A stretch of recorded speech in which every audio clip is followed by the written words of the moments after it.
Pourquoi on s'arrête ici? Parce que j'ai encore une petite affaire à régler. Hey! Ah! Fonce, fonce!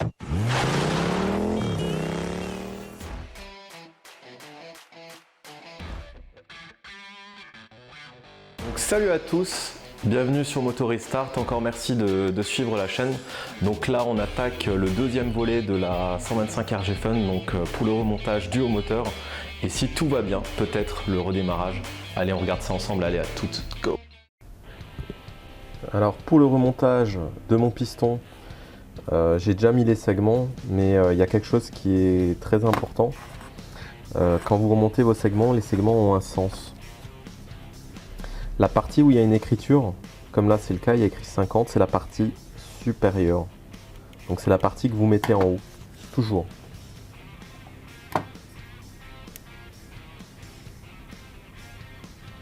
Donc là, je mets bien mes gorges au milieu, mes pions au milieu des gorges donc. Autre chose très importante, bien sûr, nettoyer intégralement votre plan de joint. Moi je l'ai fait à l'acétone. Et ne pas hésiter à y glisser un chiffon, parce que si vous vous retrouvez avec un circlip intérieur, vous êtes mort, vous êtes bon pour démonter de nouveau tout le moteur. Ma méthode à moi, chacun fait comme il veut, mais moi je mets mon circlip de suite, en évitant de mettre l'ouverture de la gorge ici, plutôt à l'opposé si possible.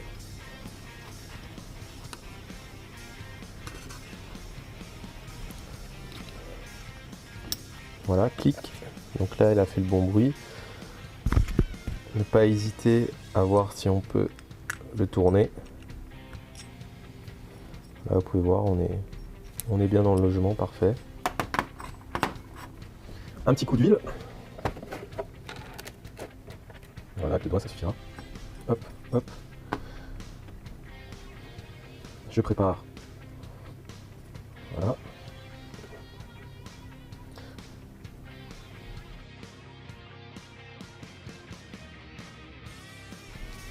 Alors Suzuki a une particularité, c'est qu'il y a des rondelles de calage au niveau du piston.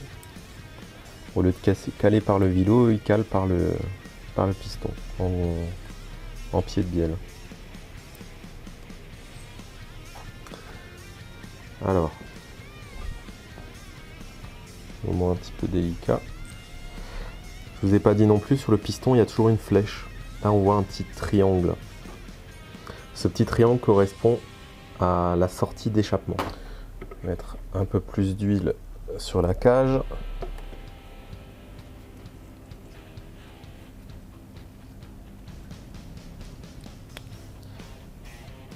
J'amène mon piston délicatement.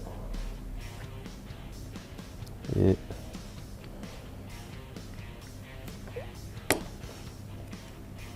ok. Après moi j'ai ma petite astuce à moi, je prends un tournevis à emmancher pour le rentrer à l'intérieur. Voilà, au moins vous êtes sûr d'être au bout. Et puis vous pouvez mettre tranquillement votre circlip.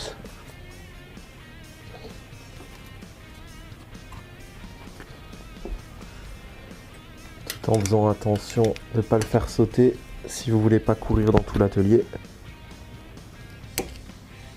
On est dans la gorge, le piston est devant, les segments sont en place. Voilà, c'est tout parfait. Mon joint est en place.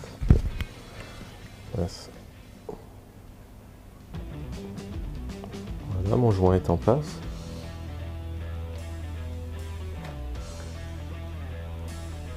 Là, on va s'attaquer au cylindre. Donc pareil, hein, s'assurer qu'il soit propre. Moi je lui mets aussi un petit peu d'huile. Voilà.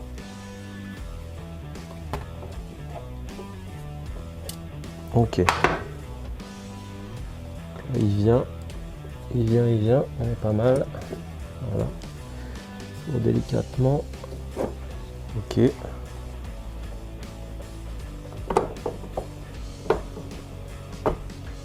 Yes, ok.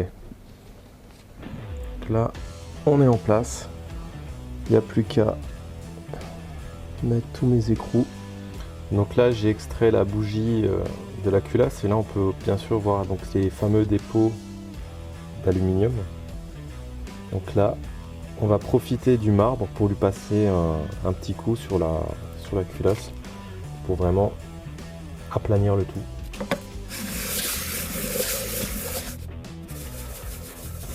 Comme papier j'ai pris du 1000, un grain 1000, donc on va voir si ça suffit ou pas.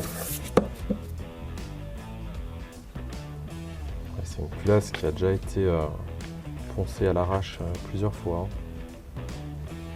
On voit bien les surfaces qui sont nickel et les endroits où ça ne touche pas le centre. Donc il faut encore y aller.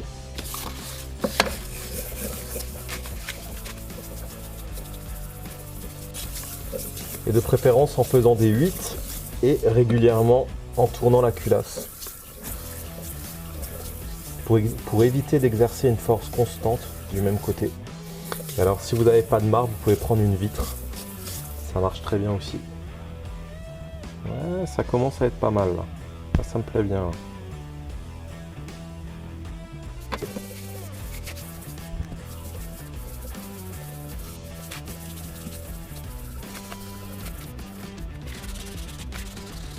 Ce que j'utilise c'est du papier à l'eau. Donc on continue le serrage à la clé dynamo.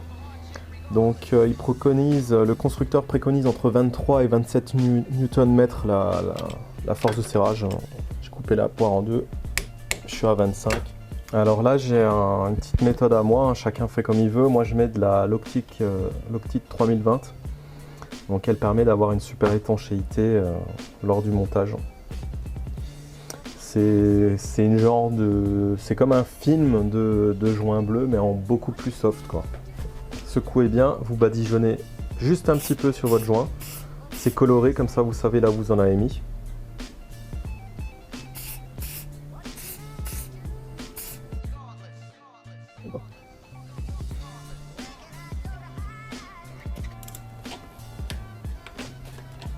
Bien sûr, on serre toujours en croix.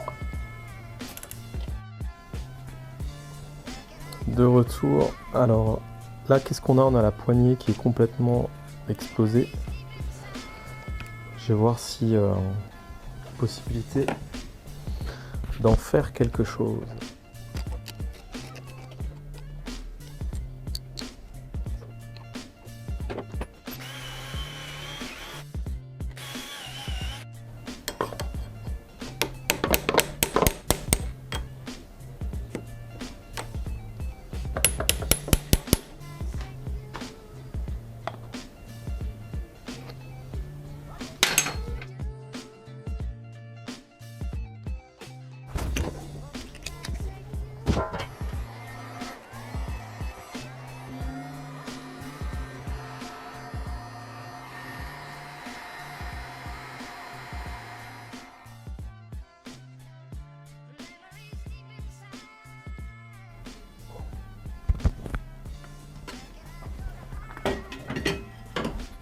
Voilà la bête, les petits jolis motos.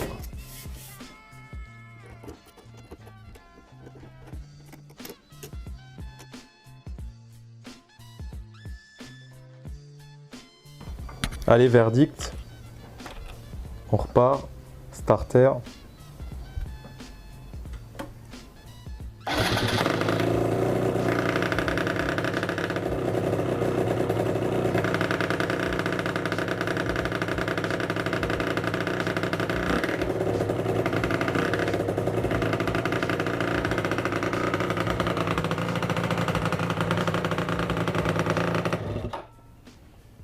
Un de ces bruits par la sortie des valves, mais je pense que c'est normal. Comment dire, elle démarre, c'est cool.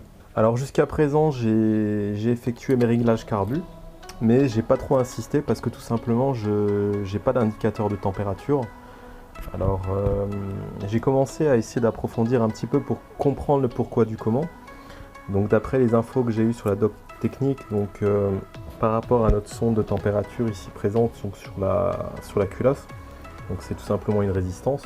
Donc avec mon ohmmètre, je vois bien la résistance varier, donc ça fonctionne. Alors théoriquement, quand vous venez mettre directement ce câble noir et vert à la masse, vous devez avoir l'aiguille de la température qui bouge directement. Et ce n'était pas le cas, donc je me suis dit je vais tester la continuité du fil, etc. J'ai commencé à vérifier tout le faisceau, j'ai recherché le câble que je trouvais pas. Finalement j'ai quand même fini par le trouver, il va jusqu'au compteur, donc résultat pas d'accès. Donc j'ai démonté mon compteur, donc je l'ai ramené ici présent là sur l'établi.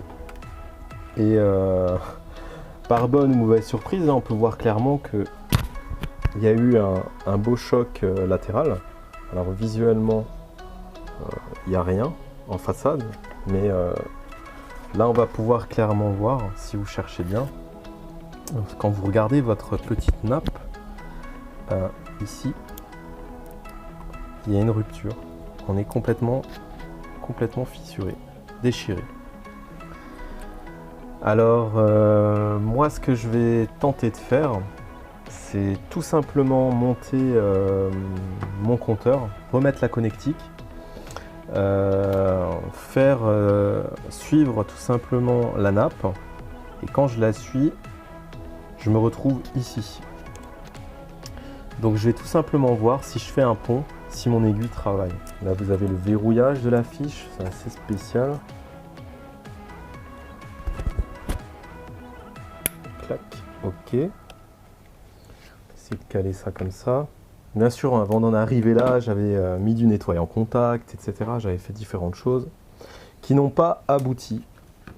En plus de ça, comme vous pouvez voir, il y a les fixations ici, ici arrachées, celle-ci fissurée. Et là, sous le caoutchouc, j'ai vu qu'elle était aussi fêlée. Donc je vais voir si je peux les recoller avec de la glu. Ok, donc là, je suis en contact contre la vis du cadre. Déjà, contact. On voit bien notre petit neutre qui s'allume.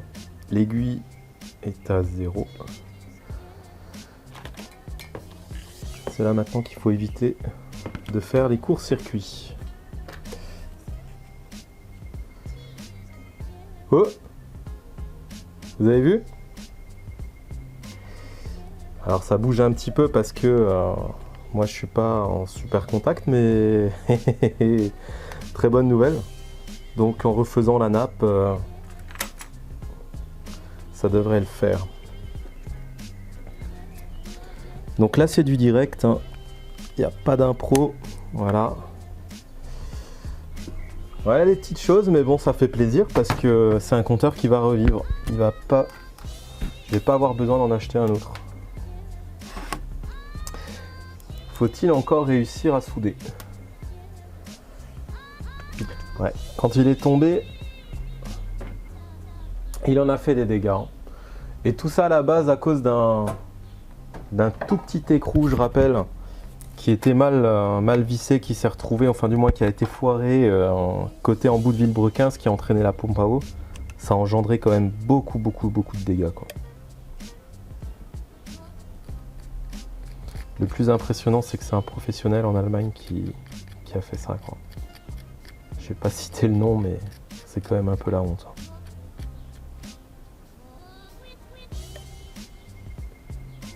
Donc, dans une prochaine vidéo, j'ai commandé du PE, du PVC et des baguettes de soudure ABS, donc les 3 ou 4 baguettes différentes, pour pouvoir justement faire de la soudure à chaud pour souder du plastique. Étant donné que j'ai pas mal de carénages en plastique qui sont foutus, je vais essayer. Autant la résine, c'est quelque chose que je connais, mais ça, c'est un truc pour moi qui est totalement nouveau, donc j'ai hâte d'essayer de voir ce que ça va donner, quoi.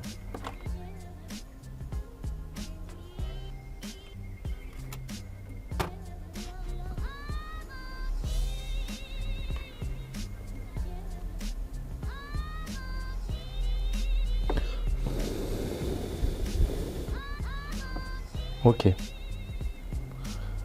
Donc là, mon câble est en place. T'as vu ça? Ça y est, elle tourne!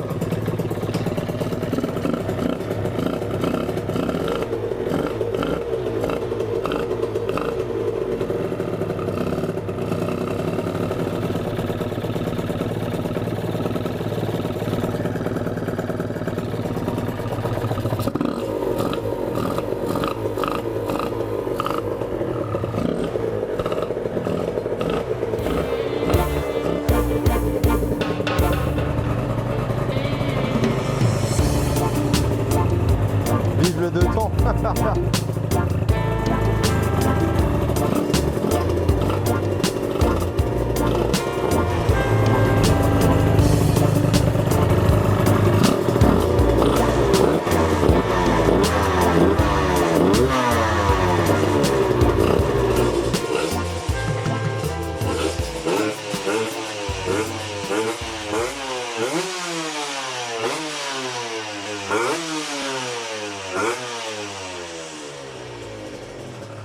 Alors, qu'est-ce que vous en pensez de ce démarrage?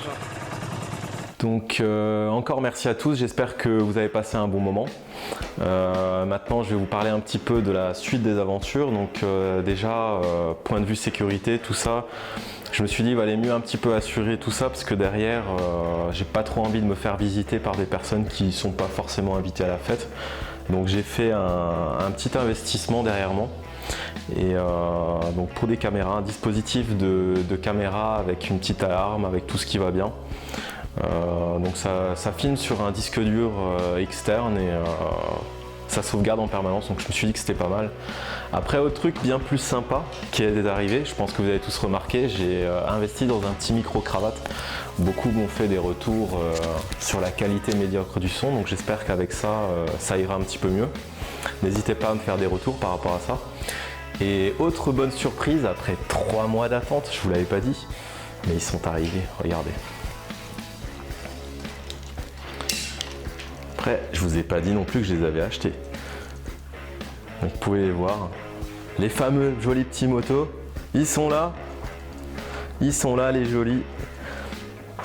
Et là vous pouvez voir, c'est un carter qui a été modifié là d'un scoot pour passer un gros vélo Polini que j'ai fait pour un pote. Donc voilà. Voilà pour la suite des aventures. Donc gros big up comme d'habitude. N'hésitez pas à partager et puis on se dit à bientôt pour la suite quoi. Ciao.